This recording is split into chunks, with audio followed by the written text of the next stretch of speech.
Surtout de proposer à Sylvie Perdrel de l'entreprise Amplicine de venir nous parler de sa modélisation de la dispersion des polluants dans l'air. C'est pour moi un plaisir particulier parce qu'en tant qu'inspecteur des installations classées au ministère, j'ai travaillé sur beaucoup de sujets.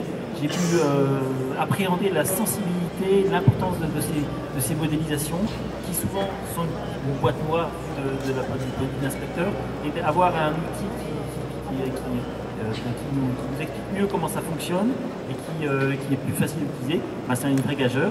Donc je laisse la parole à Sylvie.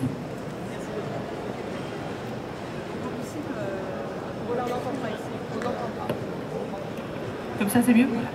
Donc Amplicine a pour vocation à permettre d'évaluer, de suivre et d'anticiper l'impact environnemental que peut avoir un site industriel, par exemple, ou simplement le trafic automobile dans l'environnement.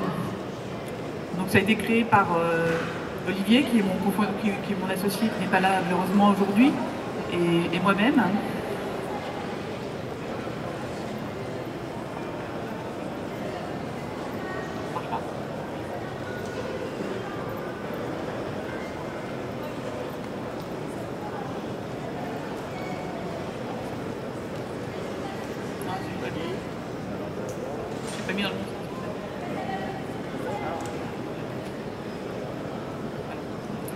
Donc,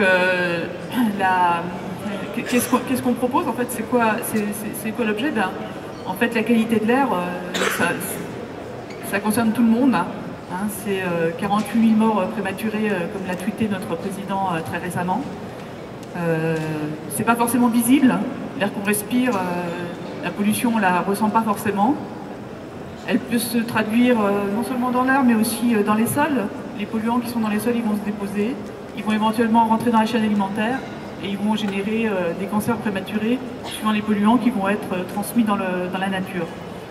C'est compliqué si vous regardez ce schéma qui vous donne un petit peu les flux d'air qu'il peut y avoir en ville, avec beaucoup de recirculation autour des bâtiments. Bah, c'est un problème qui n'est pas simple.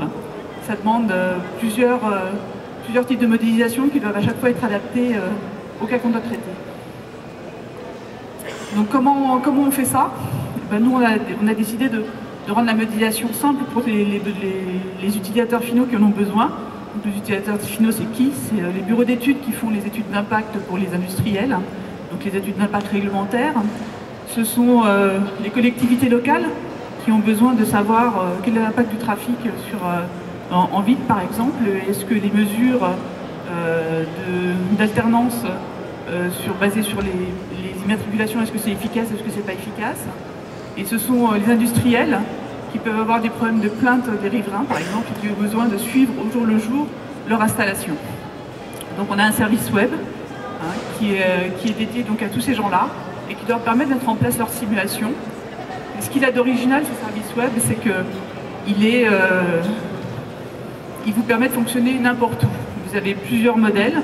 Vous pouvez choisir, vous avez toujours donc, le modèle qui va bien en face de la problématique dont vous avez besoin.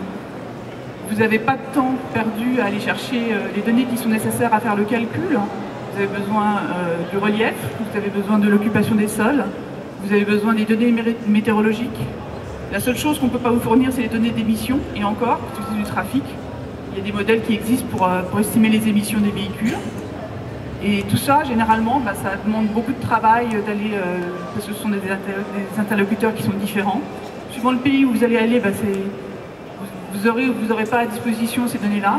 Donc notre service, son originalité, c'est de pouvoir fonctionner n'importe où et de vous permettre de mettre en œuvre en musique toutes ces données pour pouvoir faire tourner nos modèles.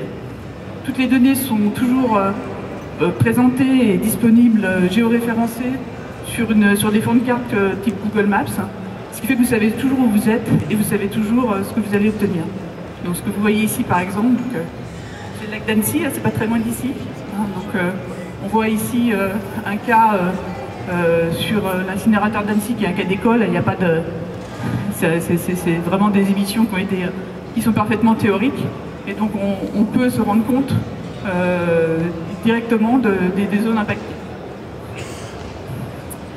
Donc on est une société aussi donc, qui est lauréate de la Green Tech verte depuis 2016.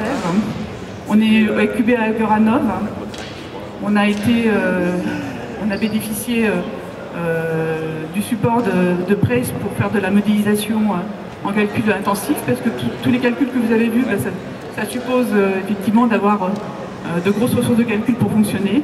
Et on est aussi partenaire d'un FUI qui s'appelle Faircity, qui est dédié à l'industrialisation de la prise en compte du trafic à très haute échelle en ville. Donc on remercie tous ces gens-là qui nous soutiennent dans notre effort. Et voilà.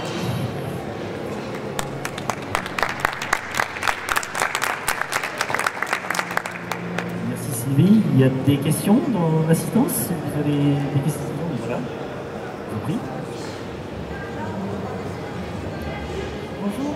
Je me demandais si vous imaginiez de changer d'échelle pour, par exemple, les circulations des pollutions à l'intérieur des bâtiments, à l'intérieur pour déjà essayer d'estimer.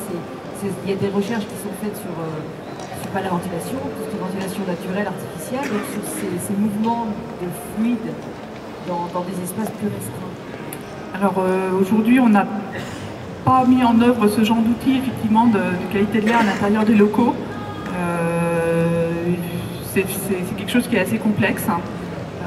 C'est très lié, mais je pense qu'avec l'émergence des BIM et puis de toutes les données qu'on va pouvoir maîtriser comme ça sur les circulations à l'intérieur des locaux, c'est quelque chose vers lequel on va pouvoir tendre. Hein. Et effectivement, c'est important aujourd'hui parce que la pollution à l'extérieur, elle peut être grande, et la pollution à l'intérieur des locaux, elle peut être d'autant plus grande que les gens n'ont pas forcément l'habitude d'aérer, par exemple, ou n'ont pas des systèmes de ventilation efficaces. Hein. D'autres questions? Moi j'en ai une, c'est parce que vous avez pris le cas d'Annecy par exemple, et effectivement les fonds de vallée, c'est pas forcément anecdotique, parce que là pour certains polluants on a vu les teneurs en pollution de l'air les plus importantes, mais effectivement enfin, ça paraît c'est théorique, en tout cas ça corrobore des observations qui ont pu être faites par des analyses sur le biologie, sur les biophytes, etc. Une question encore. Quelles sont les grandes catégories d'industries sur lesquelles qui sont vos cibles? Quelles sont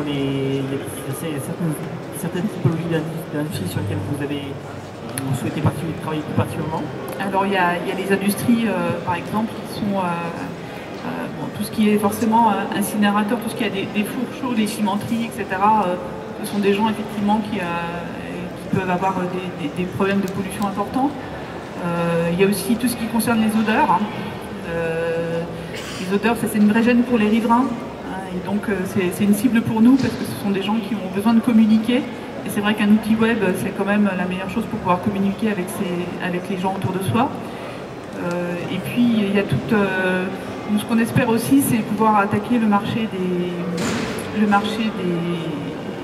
des travaux publics. Hein. C'est un marché qui est peut-être moins récurrent, mais les travaux publics, ben forcément, il y a des poussières, il y a des camions qui circulent, et, il y a du concassage, donc c'est un marché pour nous qui est important.